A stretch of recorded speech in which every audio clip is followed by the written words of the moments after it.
Welcome to the 5-Minute Biographies podcast, where every week we tell you interesting things about interesting people in about 5 minutes.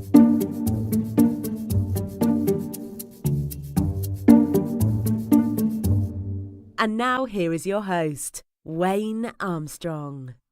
Hi, I'm Wayne Armstrong. Welcome to the 5-Minute Biographies podcast, Season 2, Episode 2, Marie Curie. Maria Skłodowska-Curie was born in Warsaw, which was then known as the Russian partition of Poland, on 7th of November 1867. Maria was the youngest of 5 children, born to teachers Bronislava and Władysława Skłodowski. Her elder siblings were 3 sisters, Zofia, Helena and Bronislava, and a brother called Joseph. In the past, the family had been pretty well off, but they had lost their fortune and property through involvement with national uprisings aimed at restoring Polish independence. Consequently, Maria and her family were condemned to a life of struggle. Maria's grandfather had been a teacher, and his son, Maria's father, followed in his footsteps and taught physics and mathematics. When the Russian authorities banned laboratory instruction in Polish schools, Władysław brought the lab equipment home and taught his children how to use it. In 1875, disaster struck the family when Maria's elder sister, Zofia, contracted typhus from one of the family's lodgers and died. Less than 3 years later, in May of 1878, when Maria was only 10 years old, her mother died from tuberculosis. After her mother's death, Maria attended the boarding school of J. Sikorska, before moving on to the gymnasium for girls, from which she graduated with a gold medal in 1883. Because she was female, Maria couldn't attend any higher education institutions, so she and her sister Bronislava became involved with the Flying University, a clandestine Polish patriotic place of higher learning which did accept women. Shortly afterwards, Bronislava left to study in Paris, and Maria took a job as a governess, first as a home tutor and then for 2 years with a family who were relatives of her father. In 1890, Bronislava invited Maria to join her and her new husband in Paris, but it would take 18 months of saving sufficient funds before Maria could take up the offer. During this time, she continued to educate herself through reading books and exchanging letters. In 1889, she returned home to Warsaw and to her father, and shortly after began her scientific training in a chemical laboratory at the Museum of Industry and Agriculture, which was run by her cousin, Józef Boguski, who had been an assistant to Dmitry Mendeleev in St. Petersburg. In 1891, Maria joined her sister in Paris, and it was from this point forwards that she would become known as Marie. She rented a garret in the Latin Quarter of Paris and struggled to make ends meet. She studied mathematics, physics and chemistry during the day at University of Paris, and earned her keep in the evening through tutoring work. In 1893 she was awarded her degree in physics and earned a second degree in 1894. After graduating, Marie began her scientific career investigating the magnetic properties of different steels. It was during this time that she met Pierre Curie. Their mutual love of science brought them ever closer, and Pierre proposed marriage. However, Marie had wanted to go back to Poland and continue her work and studies there. She did return to Warsaw in 1894, but was denied a place at Krakow University because she was a woman. A letter from Pierre persuaded her to return to Paris, and the pair were married on the 26th of July 1895. The dark blue outfit Marie wore in lieu of a wedding gown — neither had wanted a religious ceremony — served her for years as a laboratory outfit. Following the discovery of X-rays by Wilhelm Röntgen in 1895, and the discovery of the properties of uranium by Henri Becquerel in 1896, Marie decided to research uranium more closely for a thesis she was putting together. Using an electrometer, which had been invented by Pierre and his brother 15 years earlier, she found that the radiation came from the uranium atoms themselves, and not as a result of an interaction with other molecules. In 1897, Marie gave birth to a daughter called Irene, and in order to support her now growing family, she began teaching at the École Normale Supérieure.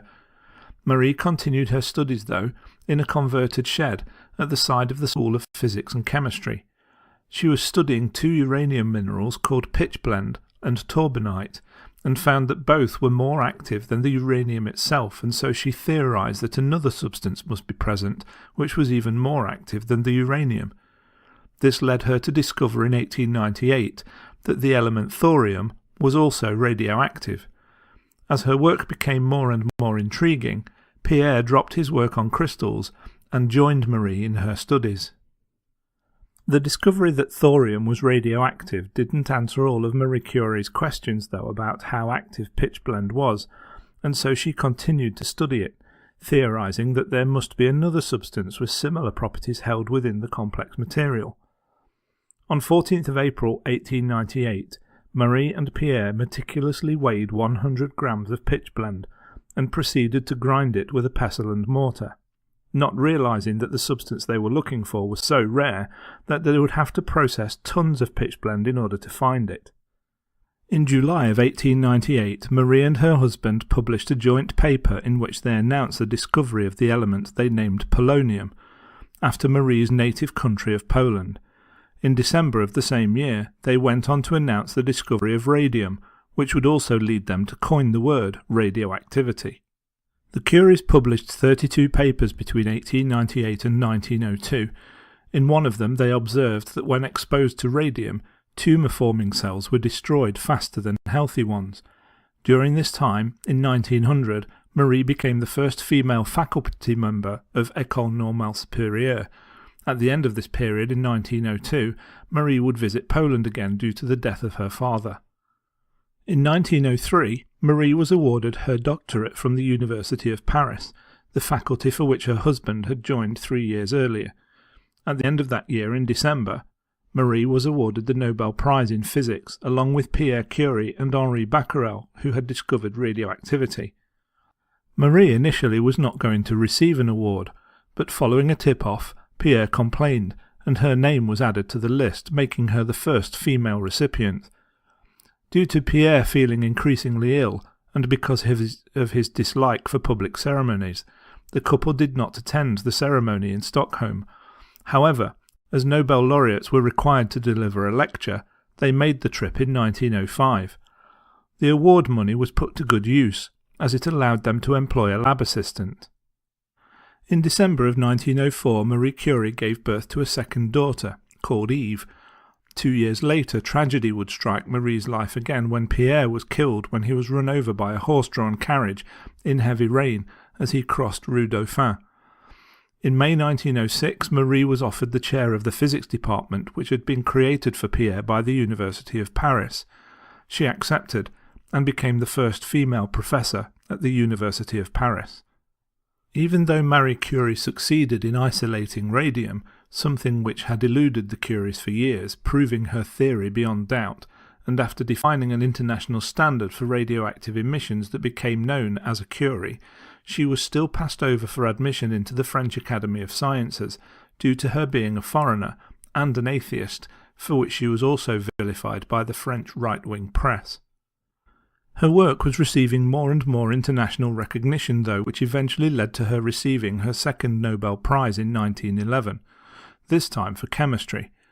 During the First World War, Marie Curie saw the need for battlefield radiological centres, and by late 1914 she had set up France's first military radiological centre, and became director of the Red Cross Radiology Centre.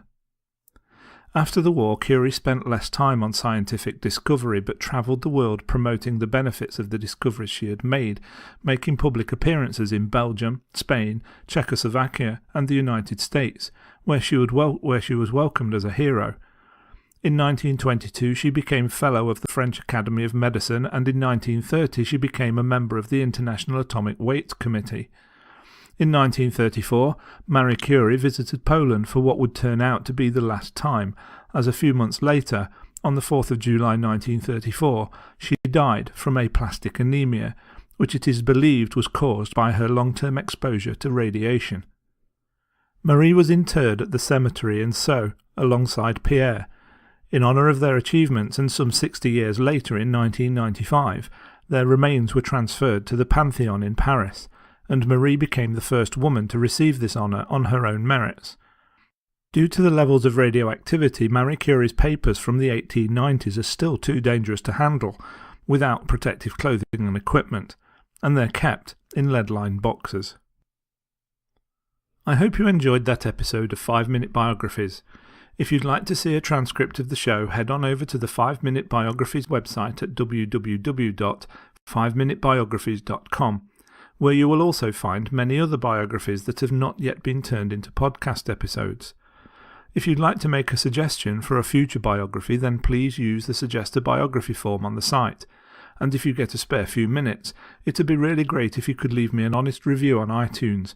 And if you don't want to miss any future episodes, why not subscribe while you're there? You can also find us on Facebook and Twitter, and if you'd like to get in touch, please use the contact form on the site or leave me a comment at the end of the biography. Finally, if you feel you would like to make a donation towards the cost of producing more episodes, then you can do so through PayPal at 5minutebiographies.com/donate. Any help, no matter how small, would be greatly appreciated. Thanks for listening, and I'll see you next time. Thanks for listening to the 5-Minute Biographies podcast at www.5minutebiographies.com.